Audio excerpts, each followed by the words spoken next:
You know, the retro emulation handheld space as a whole has kind of drifted away from the whole ultra affordable, what's the most we can fit into the smallest amount of real estate at the lowest possible price motif. But this little guy really manages to bring us back. What's going on, guys? Today I'm going to be taking a look at the Trimui Brick, the latest in the ultra budget, small form factor, innovative retro emulation handhelds. I'll be honest, everything else that has attempted this design and form factor has fallen a bit short and ends up feeling like a watered down, cheap imitation of the Mechdiy Mini. Will the Brick be the same as those others, or is this the innovative next step forward that we've been longing for? Let's find out. As you could tell by the branding on the box, mine came from the good folks over at Mechdiy.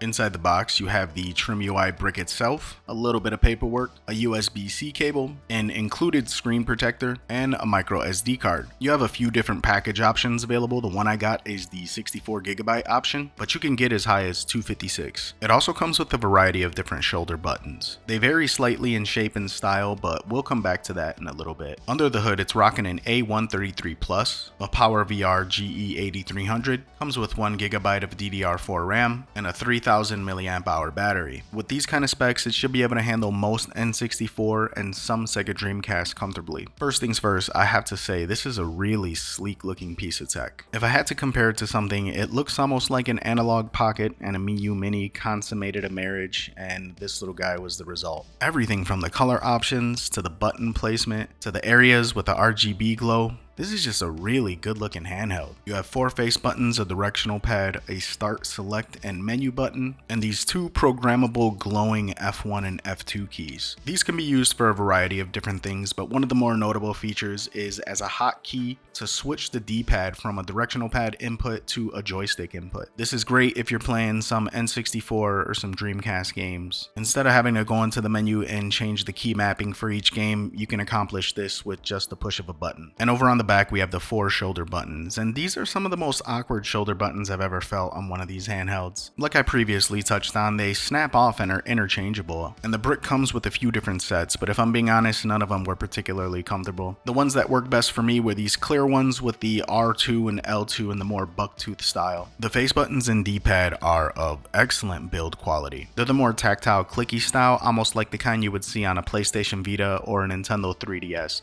And that is my favorite button style for a handheld, so I was really happy to see it used here. Over on the one side, you have the minty teal colored power button, which is a really nice design touch, and the FN switch. On the other side, you have the volume up and down. Over on the bottom, you have the micro SD card slot, a hard reset button, a USB-C port, and a 3.5mm headphone jack. And then topside, right between the shoulder buttons, you have another USB-C port. This one serves as the host port. This is where you would plug anything OTG. It feels like with every design choice, they had both function and style in mind. I'm very impressed. Powering it up, it has a very similar UI to the Trimui Smart Pro, which is a serviceable user interface. It's definitely not my favorite. I still feel like in terms of UI, Ambernick has it on lock. So starting off with the light stuff, we already know a handheld like this is going to be able to play your 8-bit and 16-bit games, and is tailor-made for the handheld emulators. Your Game Boy, Game Boy Color, Game Boy Advance is just going to look and run great on this. If this is all you were looking to do with the Brick, this alone would make it worth the asking price, but fortunately it can do much more. Stepping things up to Sega Saturn, it didn't have the largest selection of games, but it did have some fairly decent ones, and while there were some periods of slowdown, it wasn't anything game breaking. Switching over to PlayStation 1, the game selection was a little bit more beefy.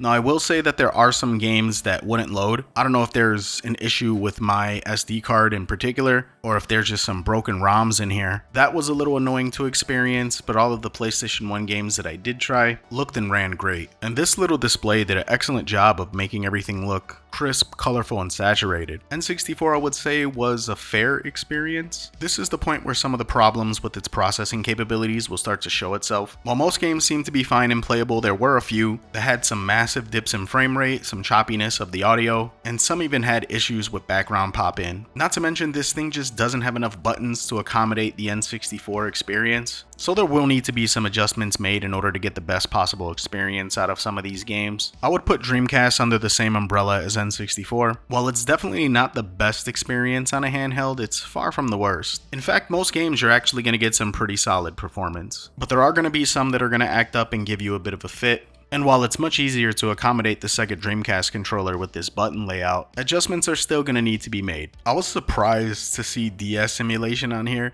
and trust me when I tell you this is not a fun experience playing DS games on this little tiny screen, but it's pretty badass that this little handheld has the ability to do so if you wanted to. PSP was very hit or miss. It's a dabbler, it dabbles in PSP. You'll find a handful of games that actually work decently, but a lot of the others have massive dips in frame rate and all types of choppiness with the audio. Surprisingly though, a game like Crisis Core runs really smooth on here. And it's got a really good collection of arcade classics that run great and look amazing on this little display. So the Trimui Brick, guys, I have to say we haven't seen this level of innovation with the ultra affordable type handheld emulation devices since the Mii U Mini. And I'm not even talking about the Mii U Mini Plus, I'm talking about since the original Mii U Mini. That up until this point, I have still carried with me in my backpack, goes with me everywhere, and has been my daily driver. But I can assuredly say that that is no longer going to be the case, and the Trimui Brick is now going to take its place as my new daily driver. Thanks for everything, little guy, but your services will no longer be required. The Trimui Brick is the step up from the Mii U Mini that we've been looking for. That compact, sleek design with much more functionality and the much nicer display, while managing to remain really affordable. The Brick is far more than just a copy and paste of the Mii U Mini. It's a solid leap forward, and maybe worth upgrading if you're looking for a slightly more powerful travel companion. If you guys are interested in the Trimui Brick, I will put links in the description below. Until next time, this is Ness, signing out.